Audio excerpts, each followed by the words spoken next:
En kirjoittaisi enkä painaisi mihinkään kanavaan mitään tietoa, mitä ei ole vahvistettu. Että se on yleinen journalistinen käytäntö, että vain tarkistettua tietoa painetaan. Epäiltyjen nimiä ei julkaista ennen kuin tuomio on tullut. Ja tällä pyritään suojelemaan lähinnä sitä rikoksen uhria. Esimerkiksi jos mä tiedän, että jotkut julkikset seurustelee, mutta kumpikaan heistä ei meille sitä myönnä, niin en mä sitä lehteenkään kirjoita. Suomessa median toimintaa ja toimittajan työtä säätelee Suomen laki.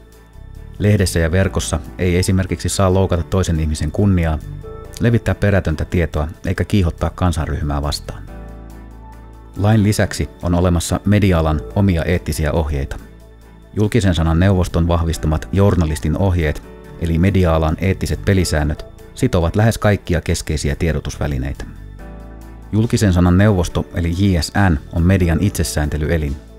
Kuka tahansa voi tehdä kantelun JSN:lle, jos kokee tulleensa kohdelluksi väärin mediassa tai pitää median toimintaa journalistin ohjeiden vastaisena. Jos JSN antaa tiedotusvälineen huomautuksen, tämä langettava päätös pitää julkaista tiedotusvälineen sivuilla tai kyseisessä ohjelmassa.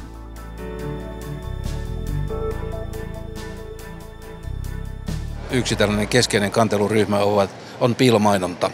Ja tämä tuntuu, että tämä piilomainonta nyt tässä median murroksessa on niin kuin vielä suurempi ongelma kuin mitä se on aiemmin ollut, koska tiedotusvälineet erityisesti netissä hakevat uudenlaisia toimintamuotoja ja siellä sitten helposti unohdetaan, mitä on tällainen vahva, hyvä eettinen journalismi.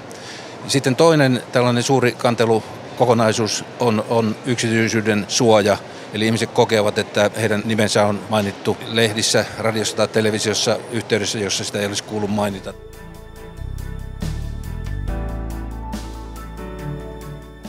Iltapäivälehdille tuli viime vuonna meidän langettavista päätöksistä, niiden osalle tuli noin 1/5.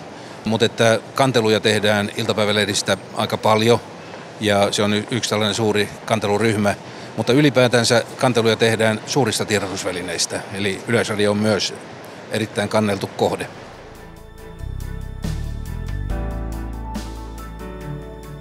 Näistä perinteisistä tiedotusvälineistä jotkut muutamat pienet välineet ovat meidän ulkopuolella, mutta lähtökohta on se, että kaikki merkittävät välineet ovat ja tiedotusvälineet haluavat kuulua julkisen neuvostoon. Sitten on olemassa tämä villi sivustojen ryhmä tuolla internetissä. Siellä on aika paljon kaikenlaisia sivustoja ja ehkä tunnetuin on tämä Suomi 24, jota ei mikään ulkopuolinen instanssi valvo eikä säätele eettiseltä pohjalta, mutta heillähän on tietysti omat eettiset ohjeet ja sitten on joitakin muitakin, että muun muassa tämmöinen MV-sivusto, en vitsi sitä koko nimeä mainita. Vastaava päätoimittaja vastaa lehden kaikesta sisällöstä, myös mainoksista.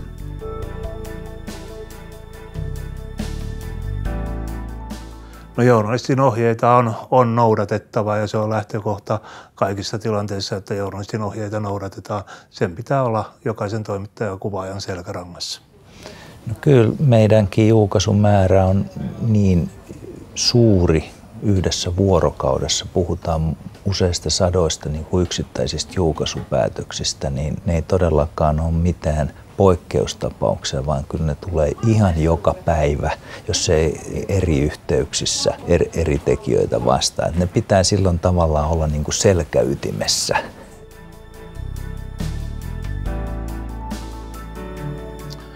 Rikoksentekijän etninen tausta kerrotaan silloin, kun sillä on merkitystä esimerkiksi rikoksentekijän kiinni saamisessa, rikoksen suoranaisessa motiivissa ja rikoksen taustojen ymmärtämisessä. Joskus siihen voi vaikuttaa myös erittäin painavat yhteiskunnalliset syyt, mutta muissa tapauksissa rikoksentekijän etnistä taustaa ei paljasteta. Ja on muistettava toki, jos paljastettaisiin, joskus siellä esiintyisi eri kansallisuuksia, mutta useimmiten siellä esiintyisi tekijänä valkoihoinen suomalainen mies.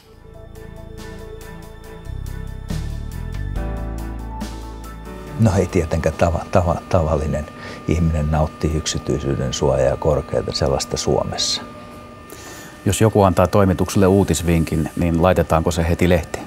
No ei missään tapauksessa heti. Ainahan pitää olla joku varmentava havainto ja varmentava tieto siitä.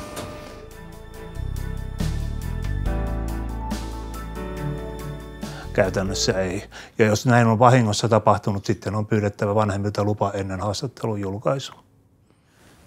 Miten menettelette, jos haluatte mennä koululle jutuntekoon?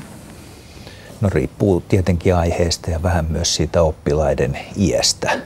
Voi sanoa näin, että kyllä yleisesti lähdetään siitä, että jo 15-16-vuotiaalla on oikeus ilmaista itseä ja niinhän he ilmaisevat sosiaalisessa mediassa ja monissa muissa kanavissakin itseään. Pitää ottaa sitten ikää huomioon ja taas puhutaan alakouluikäisistä, niin kyllä me on aina lähdetty, että se on myös koulun lisäksi kodin kautta sitten lupa siitä, vaikka aihe olisi kevyempikin. Pääsääntöisesti ja aina varmaan ollaan yhteydessä niin kuin kouluun. Lehtikuvaaja pääsee työssään jännittäviin paikkoihin ja tapaamaan kiinnostavia ihmisiä. Hänen pitää olla myös hyvin perillä kuvaamiseen liittyvistä rajoituksista.